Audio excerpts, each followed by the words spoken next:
di Barajp sendiri itu karena dia cair sejak 2019 mobil itu sudah di branding Jokowi 3 periode. 2019 akhir. Kenapa? Pada tahun 2018 pemilu kada serentak, saya ulangi lagi. Itu pihak yang kita anggap kaum radikal itu dikirim ke seluruh pelosok yang melakukan pemilu kada serentak. Dan mereka tidak kembali. Mereka tinggal di sana sampai saat ini. Pemilu 2019, Pilpres 2019, mereka dikirim lagi ke daerah dan tidak kembali sampai saat ini. 5 tahun dan 6 tahun. Mereka ada di seluruh pelosok negeri. Ini sel aktif yang diam. Maaf kalau ada yang tidak sesuai dengan, tidak sepaham dengan saya. Tahun 2013, kenapa kami mengusung Pak Jokowi? Karena kami tidak mau Pak Prabowo menjadi presiden. Maka kami lakukan semua hal yang mungkin agar Pak Jokowi yang menjadi presiden.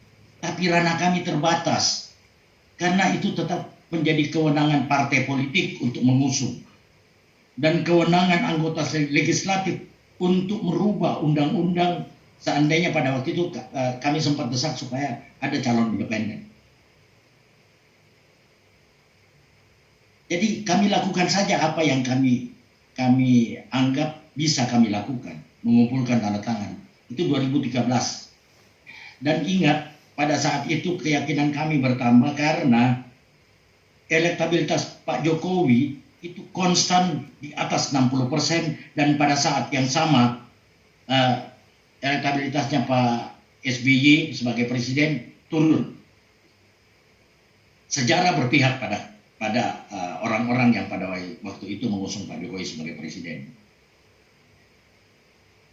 Dari tadi kita bicara konstitusi, kita bicara konstitusi yang membatasi. Konstitusi kita diperkosa kok. Wacana penundaan pemilu itu sudah sering juga terjadi kok di negeri kita, bukan hal yang baru. Yang mestinya kita bicarakan adalah kenapa partai keberatan? Apakah mereka sudah siap? Tidak juga. Yang ada adalah kekhawatiran bahwa nanti punya kecenderungan yang menjadi diktator. Yang punya kapasitas menjadi diktator bagi saya itu partai politik. Mereka punya semua kekuasaan.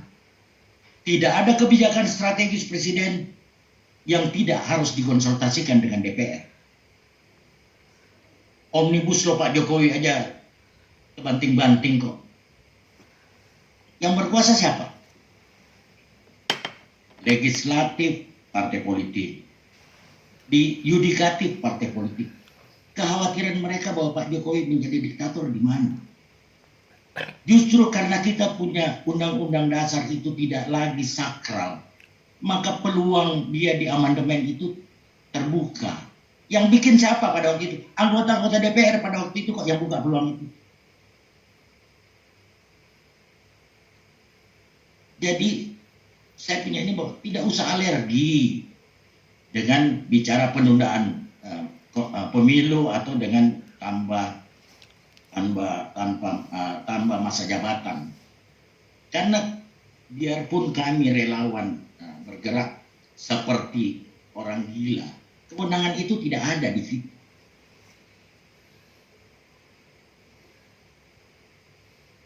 Tiba-tiba semua berbicara seolah-olah menjadi orang yang sangat-sangat demokratis.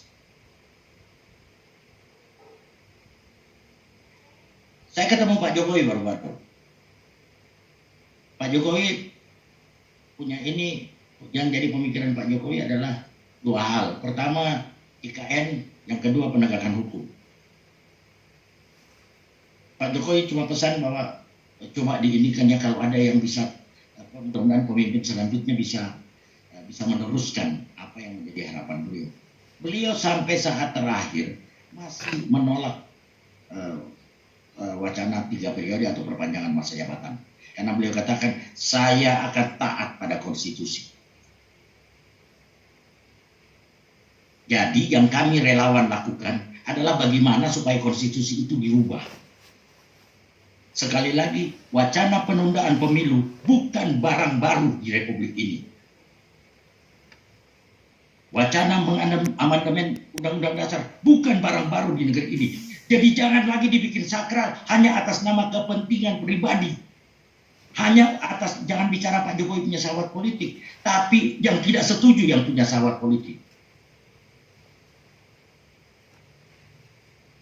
Saya cuma mau orang baik seperti Pak Jokowi yang Tuhan berikan sebagai hadiah bagi negeri ini bisa lebih lama menjadi presiden.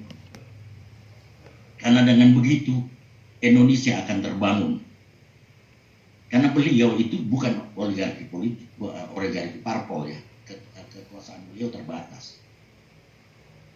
Kalau orang baik seperti ini juga kita tampar dengan undang-undang dasar yang tidak sakral itu, undang-undang dasar yang sudah diperkosa. Dengarkanlah rakyat. Kita tinggal yang tidak setuju dan setuju ini, dengarkanlah rakyat. Satu lagi,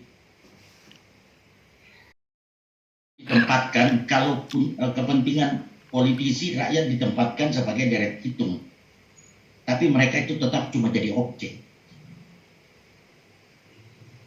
Memangnya benar itu sistem PAW yang diinginkan oleh parlemen. Pergantian antar waktu. Kalau dia melakukan korupsi maka diganti oleh anggota partai yang sama. Tidak bisa, mesti dikembalikan ke ini kok, kembalikan ke Senlik. Karena mereka dipilih berdasarkan Senlik. Mesti dikembalikan ke situ, bukan ujuk-ujuk menjadi kewenangan partainya. Bagaimana bisa parliamentary threshold, presidential threshold, tidak boleh ada yang namanya calon independen untuk presiden, tidak boleh ada yang namanya calon independen untuk legislatif. Ini semua membatasi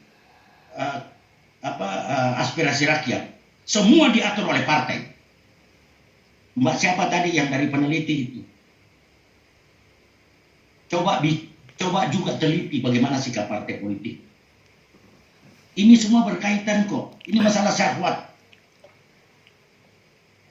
Jadi kalau ada yang bilang jebakan ke Pak Jokowi, istana yang bergerak, istana itu sudah dari awal didoktrin oleh Pak Jokowi, dia tidak mau dan itu dipatuhi oleh istana.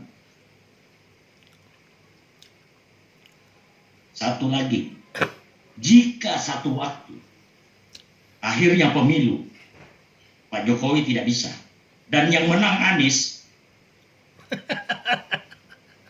bisa revolusi negeri ini. Rusak Indonesia seperti dia rusak Jakarta. Itu kekhawatiran saya sebagai relawan Jokowi. Apa yang Pak Jokowi sudah lakukan, apa yang kami lakukan mendukung Pak Jokowi karena kami ingin negeri ini menjadi lebih baik. Kami murni kok tidak punya afiliasi partai politik. Lantas teman-teman juga sesama relawan belum sudah menggunting Pak Jokowi dengan alasan Pak Jokowi masuk ke dalam jebakan. Pak Jokowi itu punya kita.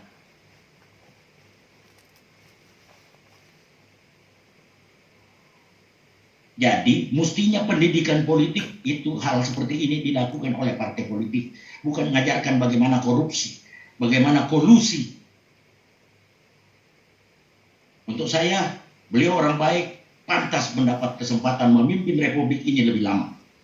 Tapi apakah beliau mau atau tidak itu urusan nanti. Yang saya lakukan saat ini adalah membuka ruang, membuka semua komunikasi politik akan saya lakukan supaya kalau perlu amandemen atau konsensus nasional itu dilakukan supaya Pak Jokowi lebih lama menjabat. Jadi jangan juga lah kita sebagai relawan kita mengini bahwa Pak Jokowi seolah-olah bodoh, Pak Jokowi punya ambisi. Jangan juga kita ini ke situ. Enggak kok, beliau ini orang tulus. Itu tadi yang saya bilang, pemikiran beliau cuma dua. Bagaimana supaya IKN tidak menjadi candi. Dan yang kedua, bagaimana penegakan hukum bisa diterapkan di Indonesia. itu tertunda penegakan hukum karena masalah COVID. Pak Jokowi tidak pernah menjadikan COVID sebagai alasan, tidak. Beliau betul-betul seorang negarawan. Justru karena beliau tidak mau, sama seperti 2013 beliau tidak mau, maka saya dan beberapa orang yang ingin beliau lebih lama melakukan semua langkah yang konstitusional supaya beliau bisa lebih lama menjadi presiden. Istana itu sudah terbelah, ada yang dukung ini, ada yang dukung ini, ada yang dukung itu. Jadi tidak ada kalau mereka bilang mau ini kan Pak Jokowi lebih lama, mungkin punya keinginan, tapi tidak akan ada upaya seperti yang bisa dilakukan oleh relawan karena istana patuh pada Pak Jokowi. Kami patuh pada Pak Jokowi, tapi ada hal-hal di mana kami merasa bahwa kami harus lakukan tindakan yang berbeda dengan beliau untuk mengamankan beliau, untuk Republik Indonesia lebih baik akan kami lakukan. Sekali lagi yang saya mau ini bahwa wacana penundaan pemilu atau amandemen Undang-Undang Dasar 45 bukan barang haram dan belum pernah kejadian di Republik ini. Jadi nggak usah alergi.